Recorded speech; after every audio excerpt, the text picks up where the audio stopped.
गगनबावडा पंचायत समितीच्या कार्यालयातील पिण्याच्या पाण्याच्या व्यवस्थेचा पुरता बोजवारा उडाला आहे। इथे पक्षकारांच्या सोयीसाठी लावलेला थंड पाण्याचा कूलर गेल्या 3-4 वर्षांपासून बंद अवस्थेत आहे।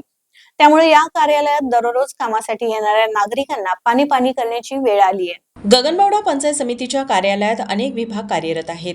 येथील कार्यालयात ग्राम न्यायालय देखील कार्यरत आहे, त्यामुळे रोज इथं नागरिकांची ये जा असते।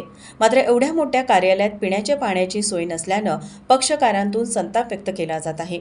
गगनबावडा गटविकास अधिकाऱ्यांनी कार्यालयीन गैरसोयीकडे दुर्लक्ष केल्यानं इथं पिण्याच्या पाण्यासह बाथरूममध्येही पाण्याचा ठणठणाट जाणवू लागला आहे। गगनबावडा इथं कुंभी मध्यम प्रकल्प स्थळावरून पाणी योजना राबवण्यात आलेली असल्यामुळं गेली अनेक वर्ष येथील जनतेला मुबलक पाणी उपलब्ध होत आहे। मात्र पंचायत समिती प्रशासनानं या पाणीपुरवठा योजनेचा अद्याप लाभ का घेतला नाही या संशोधनाचा विषय आहे। शासन जनतेच्या सोयीसाठी पाणी योजनांवर कोट्यावधी रुपये खर्च करत आहे।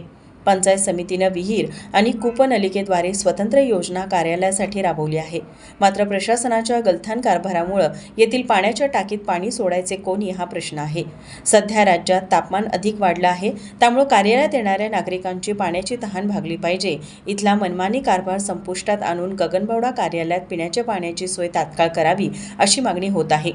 टीव्ही नेक्स्ट मराठीसाठी गगनबावड्याहून महादेव कांबळे।